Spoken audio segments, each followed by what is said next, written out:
Hello everyone. So in this video, we are going to cover the next practical. So this practical is basically aiming to map the ERD, which is in the previous video, and how we are going to map a ERD into a relational model. तो basically जो ERD एक model है जिसमें हम एक prototype बनाते हैं, एक डिजाइन तैयार करते हैं, है ना। और एक्चुअल उसको इम्प्लीमेंट करने का मतलब है कि उसको आप कन्वर्ट करेंगे एक रिलेशनल मॉडल में which is known as in the form of table.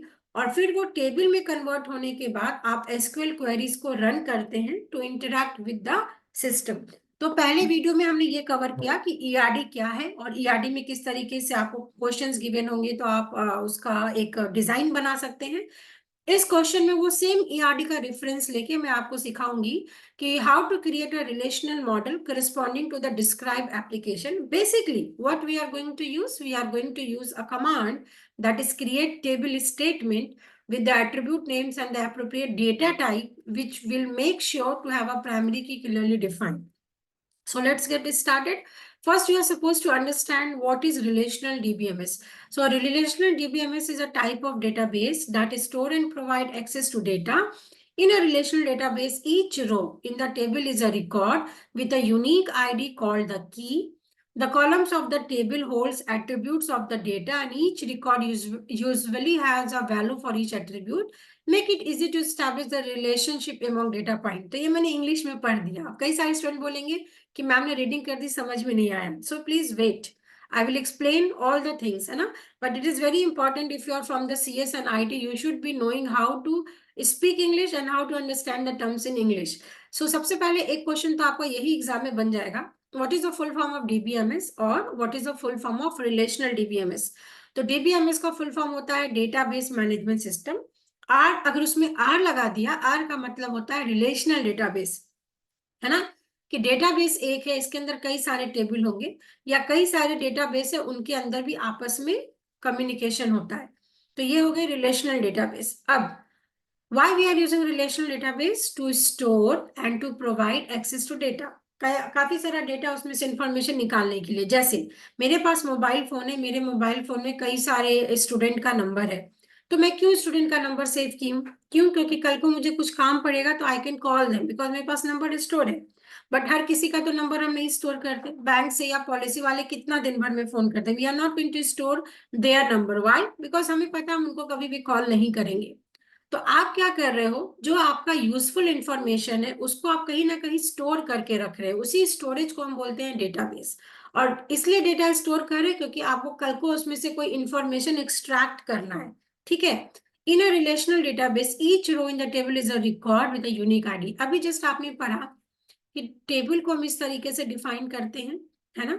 ये ऊपर वाला मैं यहाँ पे इसको क्या बना दूंगी, हेडिंग बना दूंगी। जैसे एक स्टूडेंट है उसका रोल नंबर, एक स्टूडेंट है उसका नेम, एक स्टूडेंट है उसका एज। अब रोल नंबर 1 2 दे दिया, नाम ABC दे दिया और एज मैंने 10 11 दे दिया। तो ये क्या है? ये आपका रो है ना, ये आपका रो है। इसी रो को आप बोलते हो रिकॉर्ड्स, रो और रिकॉर्ड्स। और ये कॉलम है, इसी कॉलम को आप बोलते हो एट्रीब्यूट्स या फिर आप उसको बोलते हो फील्ड। तो ये जो रो है, रो का ये मतलब होता है कि आपको ये जो रो है वो यूनिक होगा। ये जो रो है वो यूनिक होगा। यूनिक का मतलब ये है कि जितने भी इसमें स्टूडेंट की डिटेल्स हम ऐड करेंगे, किसी भी स्टूडेंट का रोल नंबर कभी भी रिपीट नहीं होगा। और यही होता है, अगर मैंने बोला कि एक क्लास में काफी सारे स्टूडेंट हैं, तो क्या किसी भी स्टूडेंट का रोल नंबर सेम हो सकता है? नहीं हो सकता है। नहीं तो हम कैसे इसको आइडेंटिफाई करेंगे? या किसी भी स्टूडेंट का आधार नंबर हो गया, किसी भी स्टूडेंट का सीट नंबर हो गया, एग्जाम का सीट नंबर। तो these are the records which are known as key attribute. Key का मतलब है कि ऐसे रिकॉर्ड जो कि यूनिक है, जिसको आप चेंज नहीं कर सकते या फिर वो डुप्लीकेट नहीं होंगे, है ना। इसके थ्रू ही आप पूरी पूरी डिटेल्स को आइडेंटिफाई करेंगे। तो ये हो गई रिकॉर्ड की बात। फिर जो कॉलम है किसी भी टेबल का, वो क्या होल्ड करेगा? एट्रीब्यूट्स। तो अभी आपको बताया ये 1 क्या है? स्टूडेंट का रोल नंबर। ए क्या है? स्टूडेंट का नाम। 10 क्या है? स्टूडेंट का age. Which specifically record all the attributes. और इसी के बीच में आप रिलेशनशिप स्टैब्लिश करते हैं and that is known as your relational database. अब रिलेशनल डेटाबेस एक डेटाबेस का टर्म है। रिलेशनल मॉडल का क्या मीनिंग है? तो ऑलरेडी प्रीवियस वीडियो में हमने पढ़ा है 4 टाइप्स के मॉडल्स, है ना। उसमें जो इंपॉर्टेंट मॉडल है आपके सिलेबस में वो है relational model. So it means that the logical data structure like table, view, indexes are separate from the physical storage. This separation means the database administrator can manage physical data storage without affecting access to the data as the logical structure. For example, renaming of a database file does not rename the tables stored within it. है ना, ये समझिए. Relational model का ये मतलब है कि आप जब बोलते हो ना, अभी जैसे मैं नेक्स्ट वीडियो में आपको बताऊंगी कि कैसे हम माई एसक्यूएल का यूज करने वाले हैं. तो माई एसक्यूएल में आप अभी देखेंगे कि हम क्रिएट कमांड का यूज करेंगे. तो जब आप क्रिएट कमांड यूज करते हो ना, जो मैंने प्रीवियस एक वीडियो में बताया है, तो आपको दिखता है कि सिस्टम में क्या क्या एक्शन परफॉर्म हुआ और इस तरीके से एक स्ट्रक्चर बना के भी आपको शो हुआ था. तो what is that? That is known as relational model. वो एक फिजिकल डेटा स्ट्रक्चर है ना. और फिजिकल एक होता है कि लॉजिकल स्ट्रक्चर. लॉजिकल स्ट्रक्चर का ये मीनिंग है कि अगर मैं कोई डेटाबेस का नाम चेंज कर रही हूँ, या मेरा नाम रश्मि इंसर्ट हुआ है पर this is not my full name, तो मैं इस रश्मि को अपडेट करूंगी और अपडेट करके मैं लिखूंगी आरपी. सो अपडेट किया, इससे क्या फर्क पड़ेगा? उसके स्ट्रक्चर में कोई नहीं फर्क पड़ेगा, बट उसके रिकॉर्ड्स में वैल्यू चेंज हो जाएगी. तो this is the some of the concepts related to relational model. ठीक है. तो जो आपने अभी ईआरडी पिछले प्रैक्टिकल में देखा था, इसी ईआरडी का हमें पर क्या करना है, रिलेशन मॉडल में कैसे कन्वर्ट करेंगे. तो कन्वर्ट करने के लिए आपको क्या करना पड़ेगा, क्रिएट कमांड लिखना पड़ेगा. So what is the syntax of, तो basically this is the syntax of SQL query for creating a table. तो क्रिएट टेबल, यहाँ पे टेबल का नाम आप देंगे और जो भी आपको फील्ड का नेम देना है वो, जो भी डेटा टाइप देना है वो, जो भी कंस्ट्रेंट आपको ऐड करना है वो. एज एन एग्जाम्पल मैंने बोला मैं एक टेबल क्रिएट कर रही हूँ जिसका नाम है कॉलेज. कॉलेज के अंदर कॉलेज की आईडी होगी जो कि इंटीजर होगा. कॉलेज का एक नेम होगा जिसकी वैल्यू टेक्स्ट होगी.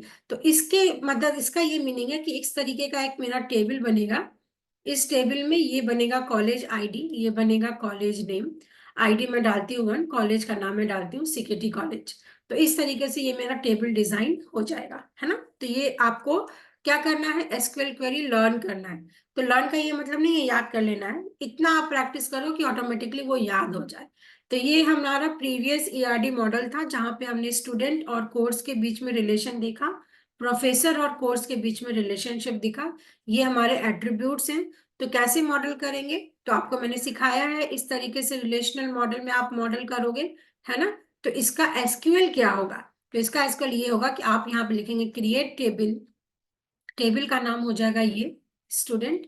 इस स्टूडेंट टेबल में ये टेबल का नाम है और ये दोनों आपके क्या हो जाएंगे, फील्ड्स के नेम. तो मैंने लिखा है स्टूडेंट आईडी.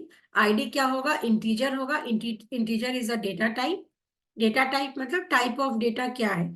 जैसे आईडी क्या होगा, 1 2 3 4 होगा, तो ये न्यूमेरिक है, तो न्यूमेरिक को ही आप बोलते हो आईएनटी. और हमने प्रीवियस वीडियो में क्या देखा कि स्टूडेंट का आईडी कभी भी रिपीट नहीं होगा, डुप्लीकेट नहीं होगा. इसलिए मैंने यहाँ पे एक कंस्टेंट लगा दिया, ये प्राइमरी की होगा. फिर एक एट्रीब्यूट लिखने के बाद आप कॉमा देंगे, कॉमा के बाद फिर दूसरा एट्रीब्यूट लिखेंगे. और स्टूडेंट का नेम क्या होगा, जैसे मैंने बोला एक नाम है रश्मि, तो ये वैरकर है, दैट इज अ कैरेक्टर. वैरकर का मतलब है कैरेक्टर. तो कैरेक्टर है, इसका मैंने कुछ यहाँ पे साइज दे दिया. So this is a simple query to write a table. So similarly आपका जो पिछला प्रैक्टिकल था उसमें एक टेबल बनेगा स्टूडेंट, दूसरा बनेगा कोर्स और तीसरा बनेगा प्रोफेसर. तो ये हमने क्या सीखा, for a given query, how to design a ERD model and how to design a relational model. तो ये समझ में आना चाहिए आपको. और ये समझ में अगर आ रहा है तो नेक्स्ट वीडियो में मैं इसको एग्जीक्यूट करके माई एसक्यूएल पे आपको दिखाऊंगी कि कैसे आप ये सारे क्वेरीज को रन कर सकते हैं. ठीक है. I hope everything is clear till now. Still, if you are facing any type of difficulty in understanding any concept, so you are free to post your doubt in the comment section. And yes, अगर कोई doubt नहीं होता है फिर भी comment section में जरूर लिखें. अगर आपको वीडियोस अच्छे लगते हैं so you can also write some feedback for us. So thank you so much for watching.